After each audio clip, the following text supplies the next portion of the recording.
I got chills. That's so smart. That's like, that reminds me of Bach. That reminds me of Chopin. Putting aside the technique of all those octaves being even in time, that's probably not a big deal for like someone who's actually a pianist, but it's really hard to do this evenly as you go down like that. But more interestingly, this harmony and these decisions harmonically are very interesting.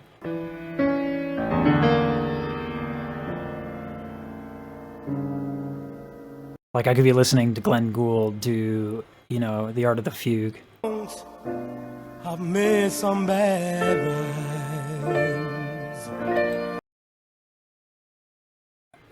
I think what's compelling about his singing, it's not the technique, it's not the timbre of his voice, it's the words.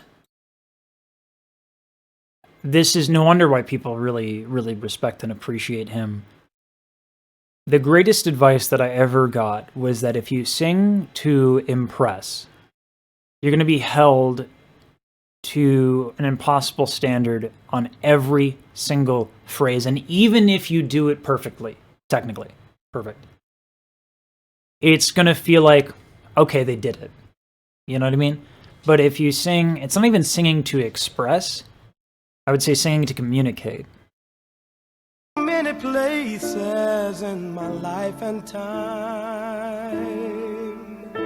That phrase is so honest, genuine, and unadorned. That doesn't mean it's like boring. It just means it's not contrived. I've made some bad rhymes. This is a great, great example of how to use breathiness. Usually we hear this from only women, and we don't get enough of examples of men doing this. I've made some bad rhymes. Oftentimes when you're in your low end, if you try to make it happen, let's get a low here. Oh, right, if I'm and I try to make it deep, rich, and connected, it just sounds like I'm kind of choking on it, right? Oh. But if I let it go breathy like that, it allows that note to become like a little bit more interesting. You can't do it like, oh, you can't do... There's so much going on harmonically. I have chills. So his voice, again, I don't think the timbre of his voice is anything special. In terms of... No, your image of me is what I hope to be. It's beautiful. It's not just... So it's not... There's writing a song, and then there's arranging a song. When you introduce something like a string arrangement, you have to be very, very diligent. You can't, it's not chord, chord, chord at that point. It's thinking of harmony in a horizontal plane. So you have to create these melodies that work within the harmonic context of the song that you just wrote. So if this is his arranging on top of it, this is like super high level stuff. There's no one more important to me, baby. And I'm singing this song to you. There's so much soul. I think oftentimes singers, we get encumbered by emoting, right? Like showing emotion. That becomes like something that we confuse as a good performance. It's not about what we feel. And I'm singing this song to you. Like, how can you not believe the words that this man is saying? It's incredible, honest delivery. You came out in front when I was hiding. The phrase reminds me a little bit of 12-bar blues. And then to have this incredible arrangement in the background. Hiding.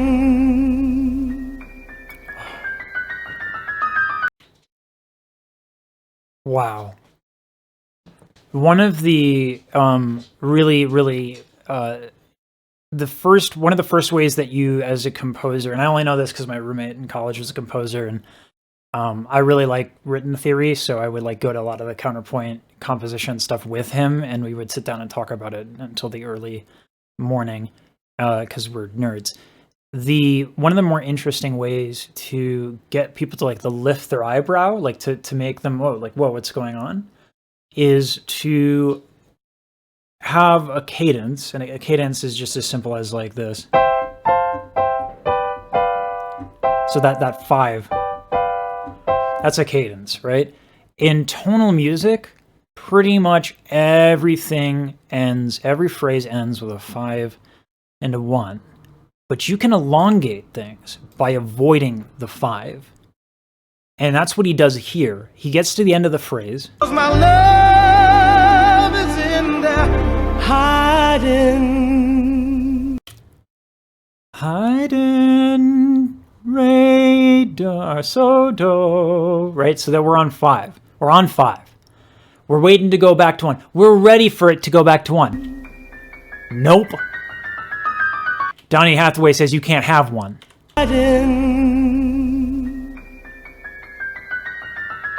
Brilliant.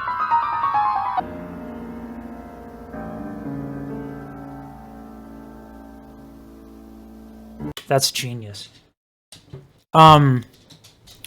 So anytime you have like a more complicated melody, rhythm, whatever, it's really important that you repeat the idea.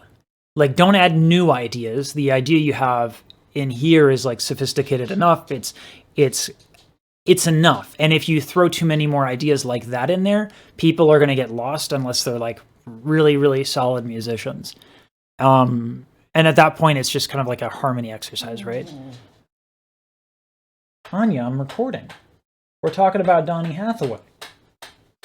Stop wagging your tail onto that. Making noise. All right. Anya, come on. Really? My dog loves to be the center of attention. Okay, so this idea that we heard from the beginning, right? It like kind of brings us into this amorphous place and gives him a lot of room to do a lot of things. But it's really smart to bring it back. Because even if we don't know harmonically what's going on, and even if it's like really like out there for someone who doesn't like study a lot of music, if you hear it again, you're like, oh, that thing. You know what I mean? So it's a really nice way of reintroducing a motif and getting us familiar with that.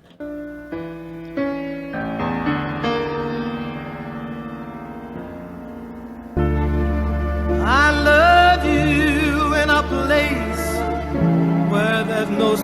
The trill from the flute and the tremolo from the strings is a great way to make this second phrase bigger than the first, or this section of the song bigger than the first. That's really, really hard to do when you're using the same harmonic ideas, when you're using the same ideas. But it's important that you do that, because you just take us to a place like crazy out nowhere town. We're going to be like, what happened? So he's using everything, but then using instrumentation, using the arrangement to escalate. You're right. So the music develops. It's so smart. We were together. I have a picture of my wife right in front of me. I wish I could just, I might just send her the recording. Song to you.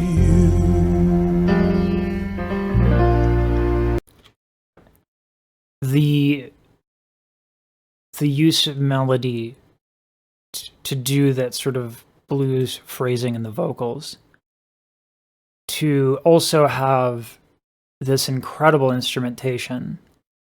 I mean, it's just like a bag of incredibly awesome music confetti sprinkling down on us. That's the technical way of putting it, right? No, it's like there's so many flavors here, and it works. It's not like lumped together. This works. I've never heard this combination of musical ideas. It's like on one hand there's Bach, on one hand there's Fauré, on one hand there's like Big Mama Thornton. There's jazz elements to this. It's brilliant. Okay, breath. Oh. So let's start on this. So when you have an orchestral arrangement, oftentimes you're not looking to go note for note because you're making your life way too hard if you want every note and every moment represented in the orchestra. It's more important to capture the gestures of the tune. It's more important to capture these larger ideas, and this is done perfectly right here. We were alone and I was singing the song. Listen to how this goes up. And then after it's in that really high place, boom, we got low.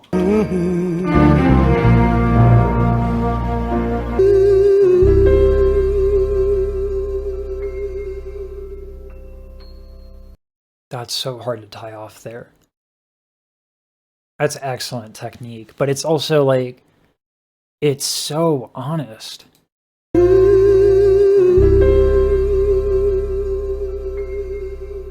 That's beautiful.